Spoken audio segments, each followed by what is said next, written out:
Hola, soy María René Montesinos. Vamos a ver los temas de urgencias cardiológicas. El tema que nos toca ahora es el tema de hipertensión arterial.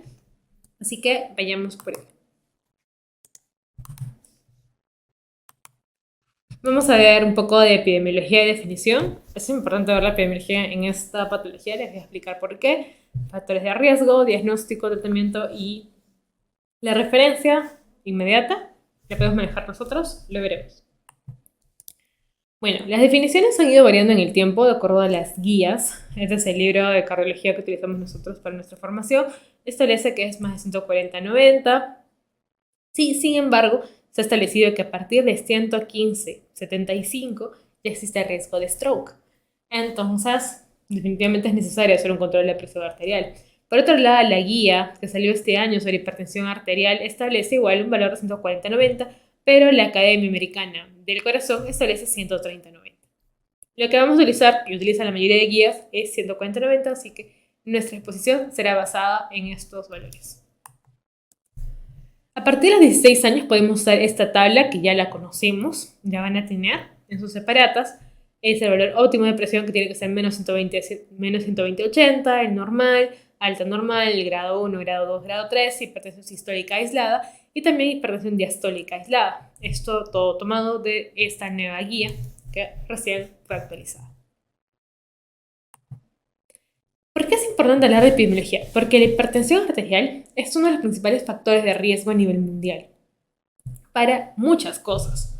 Insuficiencia cardíaca, enfermedades cerebrovasculares, enfermedad arterial periférica, insuficiencia renal, fibrilación auricular, mortalidad, asimismo como la pérdida de la función cognitiva y una mayor incidencia de demencia. O sea, la hipertensión arterial causa muchos problemas y lo peor es que la mayoría de pacientes no están diagnosticados.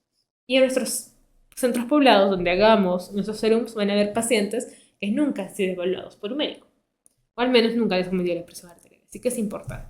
Este es un cuadro en el que podemos ver de acuerdo a la edad. O sea, sí, hay pacientes mayores de 20 años que ya tienen hipertensión arterial.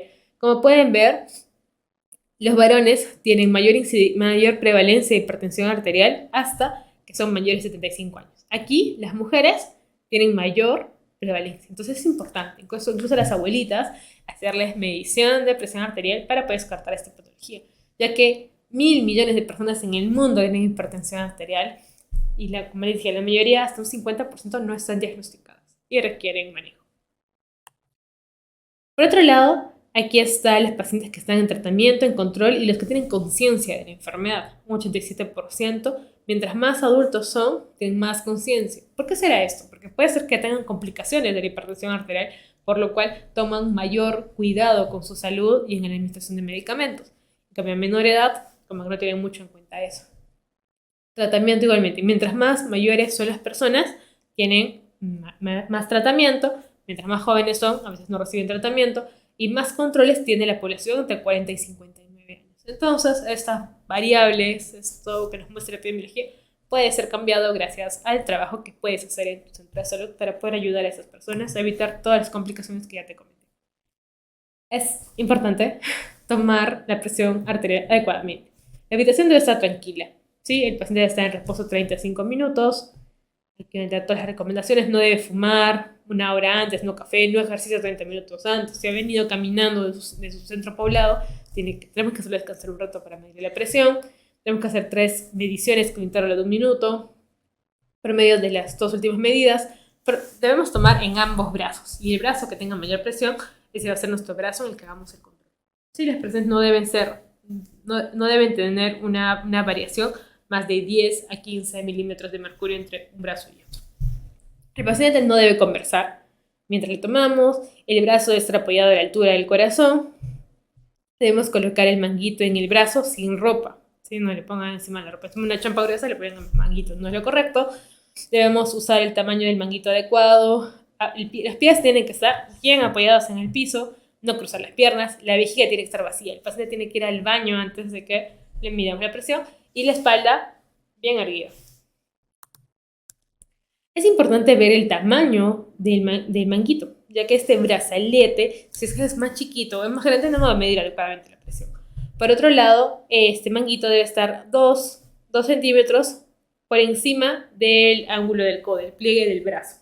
Y nunca debemos meter la campana del estetoscopio debajo del brazalete, porque la presión no va a ser adecuada.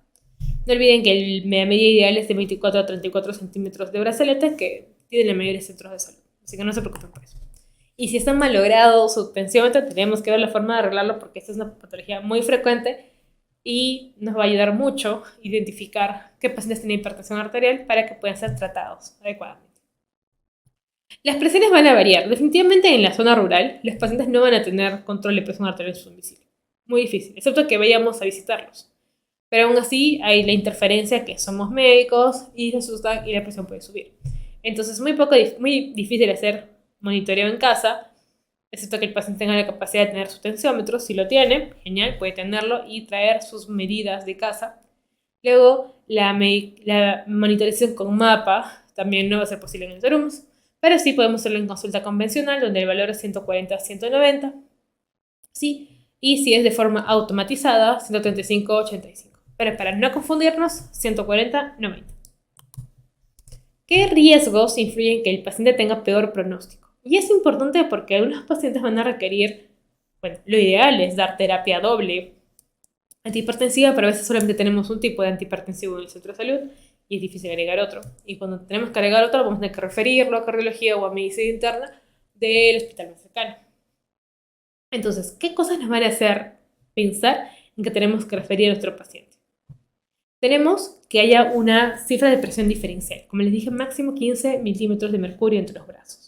Si hay diferencias, tenemos que referir al paciente. Podríamos estar hablando de una corrección de aorta.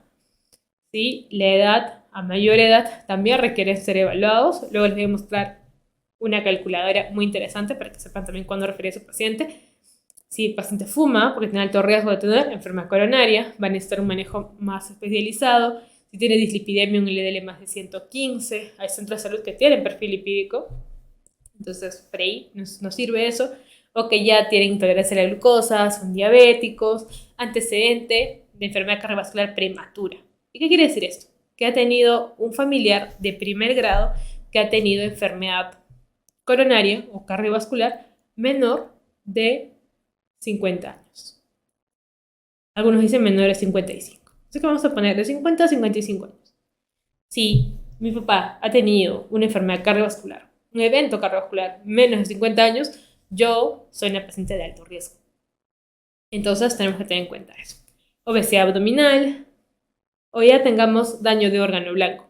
Y ya tengo hipertrofia del ventrículo izquierdo, engrosamiento de placa carotídea, esas son cosas que solamente vamos a poder hacer en el hospital, así que no lo tomamos en cuenta. Bueno, y daño de órgano diana consolidado. ¿Qué quiere decir? Que ya ha tenido una crisis hipertensiva. Pues nos importaría estos principales factores para que nuestro paciente tenga control por medicina interna o por cardiología, idealmente. El examen físico tenemos que hacer siempre control de peso y talla, porque lo mejor que va a ayudar a que el paciente controle la presión arterial es bajar de peso. Así que es necesario ver la circunferencia abdominal, ver si no tiene daño de órgano blanco, ver que el estado cognitivo esté bien, fondo de ojo, es que se podría referir al paciente para ello, es que la capacidad para eso, auscultación cardíaca, siempre escuchar, hacer palpación de carotidias, pulsos periféricos, el índice brazo-tobillo, en signos de hipertensión secundaria, que también es importante. ¿Por qué? Porque estos pacientes van a tener que ser referidos sí o sí. Vamos a hacer inspección de la piel, manchas, café con leche, neurofibromatosis, por ejemplo, palpación renal para poder evaluar el tamaño entre uno y otro riñón, auscultación cardíaca también de la arteria renal, buscar signos de Cushing o de acromegalia. Hay algunos exámenes de rutina que tenemos que solicitar a todo paciente diagnosticado de hipertensión arterial, o pacientes que ya han sido diagnosticados previamente y para hacer el seguimiento deberían tener al menos una vez, sí, al menos una vez al año, a ir controlando. Hematocrito, hemoglobina, muy importante. Descartar que no está asociado a diabetes, porque diabetes e hipertensión van muy de la mano. Colesterol total, para ver si va a requerir inicio de estatinas. Sodio, potasio sérico, para ver secundarismo, ácido úrico. Creatinina, que es fundamental para ver que su riñón esté aún bien. Calcio y un examen de orina, ¿sí? También para ver la función renal. Entonces, ¿cuándo debemos referir sí o sí a nuestro paciente por sospecha de hipertensión secundaria? Paciente menor de 40 años, que tenga hipertensión arterial grado 2 o grado 3. o que el niño sea hipertenso. No hay forma, ese paciente tiene que ser referido, tiene que ser referido. Un hipertenso tiene coartación de aorta hasta demostrar lo contrario. Y aquí vamos a hacer una mención importante. Niño con lactancia entrecortada. La mamá te dice se cansa cuando toma leche. Toma leche un rato y luego respira, se agita y luego vuelve a tomar. Lactancia entrecortada. También debe ser referido. ¿Por qué? Referencia inmediata. ¿Por qué? Porque estamos sospechando de una cardiopatía congénita, ya que la coartación de aorta es también una cardiopatía congénita. Hablamos de estas otras que pueden causar esto, ¿no? Puede tener un 6A, un 6B, o que te diga que el niño tiene cianosis, ¿no? Se pone azul, se pone morado, se pone negro. Es importante poder hacer el diagnóstico oportuno también de las cardiopatías congénitas que se pueden corregir. Entonces, estos deben referir. O el niño con hipertensión, referencia, no hay forma. Aparición súbita de hipertensión en pacientes normotensos, o sea que ya estaba viniendo por controles, no sé, de otra cosa, de otra patología y de un momento a otro aparece hipertensión. También tiene que referirse de forma ambulatoria, ¿no? No de emergencia, referirse de forma ambulatoria para poder descartar algún tipo de secundarismo. Empeoramiento agudo de pacientes que tenían la hipertensión estaba todo bien y de un momento a otro se dispara. Igualmente, desde referir de forma ambulatoria, hipertensión resistente, hipertensión resistente es pacientes que tienen más de 3 antihipertensivos que definitivamente no los vamos a manejar en el centro de salud. Una emergencia hipertensiva, un paciente que tiene lesión de órgano diana, que no sea en contexto de emergencia hipertensiva, o algún signo sugestivo que pueda tener algún secundarismo. Entonces, como les dije, niño hipertenso, coartación de aorta, así que quiero que se acuerden muy bien. Y también si tienen menos de 30 años, podríamos pensar en una causa renal incluso. Y aquí está lo que quería mostrarles, que es algo, me parece muy interesante, que es la calculadora de riesgo cardiovascular, que es la calculadora HEARTS, que se diseñó para hacer riesgo cardiovascular en latinoamericanos. Usualmente las guías hablan de scores y calculadoras que se usan en europeos o americanos. Pero esto es específicamente para latinoamericanos. Entonces ustedes buscan así, HEARTS, pueden descargarlo en iPhone, en Android, así que no hay excusas. Incluso para calcular riesgo cardiovascular en sus hogares. Ustedes entran, esto es por la web, que también se puede hacer. Primero siempre definimos el país, importante, el género, la edad del paciente, la presión sistólica, la altura, el peso y si fuma o no. Tranquilamente, estas variables las podemos obtener en el Serums y con cualquier familiar.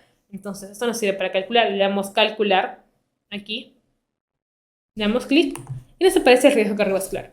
Riesgo de enfermedad cardiovascular a 10 años, 2%. Y ahí le pone que es de bajo riesgo. Entonces, un paciente que lo pueda manejar en el centro de salud, enseñándole a bajar el peso, porque tendría 26 de IMC, entonces va a necesitar como medida bajar de peso, por eso es algo que él pueda manejarlo en el centro de salud, ¿no? Enseñarle cómo comer adecuadamente. Entonces, ese sería el tip de esta presentación. Luego, la presentación clínica. Sabemos que es una enfermedad sintomática. Así que si no hacemos descarte masivo de hipertensión arterial, no vamos a llegar al diagnóstico. Para las personas que dicen que ya tienen cefaleas o cualquier otro síntoma que lo asocian a hipertensión arterial, probablemente tengan hipertensión arterial ya muchos años. Pero esta es una enfermedad silenciosa. Así que si no la buscamos, no la encontramos. Ahora vamos al tratamiento. Bueno, ya han visto que hay diferentes grados de hipertensión arterial. Con esto no les voy a marear, porque esa es la parte de cardiología, que se la van a ver cuando se hagan las clases de residentado médico. Pero se tienen que saber que primero es cambios de estilos de vida. Sí, cambios de estilos de vida. Para todos. Todos tienen que ser cambios de estilos de vida. Y lo que recomiendan las guías es iniciar 2 fármacos. O sea, deberíamos iniciar, digamos, un IECA y por ejemplo, podría ser un calcio antagonista, un metabloqueante, de acuerdo a lo que dice el paciente. Pero solamente no se hace. Sí, a veces están con un solo antihipertensivo, lo cual no es lo más adecuado. Pero si el paciente con un antihipertensivo está controlado, viene y en las medidas que hacemos en el centro de salud va todo bien, entonces podríamos quedarnos con solamente un antihipertensivo, pero siempre haciendo hincapié en los cambios de estilos de vida. Cosas que podemos fomentar en el centro de salud. Incluso ha habido campañas para salir a correr con pacientes en diferentes centros de salud, son cosas que he visto que han hecho otros serumistas. Entonces siempre se puede organizar campañas para promover los estilos de vida saludables, ¿sí? Entonces por allí creo que esta diapo mucho más va enfocada a eso, más allá que los grados, porque definitivamente un paciente que ya está en grado 2 tiene que ser referido, ¿no? Porque va a necesitar otro manejo y probablemente en el centro de salud solo tengamos o un IECA o un ARA2 y no tengamos más que ofrecer. Pero no se olviden que siempre cambies de estilo de vida primero. Pero lo que sí podemos ofrecer es enseñarles cómo alimentarse. Hay centros de salud que tienen nutricionistas, así que hay que aprovechar al máximo. Y aquí les he dejado, sí, yo sé que es una diapo que suena, bueno, la ves y dices, hay mucha letra. Sí, pero es porque este es el patrón mediterráneo, que es uno de los mejores para controlar la presión arterial. Entonces, tú aprendes cómo debe ser el patrón mediterráneo, que este es su triángulo nutricional, su pirámide nutricional. Si les logras enseñar esto al paciente, realmente vas a ayudarle a cambiar su vida. Por otro lado, es importante comentarles la restricción de sodio que tienen que hacer estos pacientes que tienen hipertensión arterial, también pacientes que tienen insuficiencia cardíaca. Pero ¿cómo puedes calcular 2.4 miligramos al día? Un poco difícil, ¿no? Usualmente esto es una cucharita de sal al día. Lo que puedes hacer es decirle que no tenga salero en la mesa, que solamente coma con la sal que ya le ponen en los alimentos, que no tenga salero. Esto es una medida efectiva, que no lo creo. Salero en la mesa, que lo destierre. Nos ayuda mucho. Suena una medida así muy simplona, pero realmente les puede ayudar a los pacientes. Otros son los ejercicios. Entonces hay que hacer que los pacientes desarrollen 3 a 4 sesiones semanales durante media hora a 40 minutos de un ejercicio moderado a intenso. ¿Qué quiere decir moderado e intenso? Moderado quiere decir que llegues a una frecuencia cardíaca máxima. ¿Qué porcentaje de frecuencia cardíaca máxima? 60%. ¿Y cómo sabe la frecuencia cardíaca máxima? La fórmula más común, 220 menos la edad. Algunas variantes que por edad, por sexo, pero con que sepan 220 menos la edad y puedan establecer el 60% de eso y saben a qué frecuencia cardíaca debe llegar el paciente. Y dirán, ¿cómo se va a controlar la frecuencia cardíaca? Se puede controlar por el pulso. Puede el paciente medir la frecuencia cardíaca que obtiene luego, no sé, de hacer una caminata, se mide y se ve si es que llega al 60% de la frecuencia cardíaca máxima. Yo creo que es cuestión de empezar a adaptarnos nosotros y también entender esas cosas nosotros y poder transmitirlas a nuestros pacientes que tienen hipertensión arterial, ya que tienen riesgo de tener muchas complicaciones. Y ahora van los fármacos. El fármaco que más vamos a tener es losartán. ¿Sí? Nuestro amigo losartán, que está en muchos lugares, que se puede iniciar con 25 miligramos cada 12 hasta subir 100 miligramos cada 12, que es lo máximo. Usualmente la mayoría de pacientes se quedan con 50 cada 12. No cometan el error de dar 50 miligramos cada 24 horas, que se ve, es muy frecuente. No, es cada 12. ¿Sí? Porque, ¿qué pasa? Lo toma en la mañana y durante toda la noche está con hipertensión. Y esos picos de presión arterial van a causar las complicaciones. Entonces tú le mides en el día y la presión aparentemente está normal, pero durante la noche está hipertenso. Entonces tengan mucho cuidado con eso. Otro, se perdió por ahí. Tenemos usualmente enalapril, que recuerdo en el centro de salud donde hice mi internado rural, ¿sí? Que viene de 10 miligramos. Este también es cada 12 horas. Entonces, estos van a ser los dos fármacos que siempre vamos a tener en el centro de salud. Y si no lo tenemos, ya saben, tenemos que tramitarlo. El Ceremus es así. A veces el Ceremus es de tramitar muchas cosas para poder ayudar a nuestros pacientes. Así que intentémoslo. Estas son las contraindicaciones que les dejo. Estas preguntas de examen de residente médico. No tan importante aquí porque los pacientes que van a ver en el Ceremus no van a usar más que IECAS y ARA2, que son estos y estos. Entonces, esta tabla va enfocada a que revisen cuáles son las contraindicaciones de estos medicamentos. Una paciente que está gestando no puede usar ni IECA ni ARA2. ¿Sí? No puede. Tampoco si tiene angioedema debería suspenderse el IECA, hiperpotasemia, estenosis bilateral de la arteria renal. O sea, los criterios de contraindicaciones son para ambos lo mismo. Entonces, no deberíamos usar estos fármacos en este tipo de pacientes. Y bueno, eso sería todo con respecto a hipertensión arterial. Espero que les haya parecido interesante. No se olviden de calcular el riesgo cardiovascular de sus pacientes cuando los vean en consulta en el Ceremus. Les va a servir mucho, ya que un paciente que ya tiene riesgo moderado y alto tiene que ser referido para manejo con cardiología. Ya porque está en riesgo inminente de tener un stroke, complicación renal un infarto de miocardio y la idea es evitar que tenga este tipo de complicaciones. Bueno, para esta clase es todo y acompáñame en la siguiente.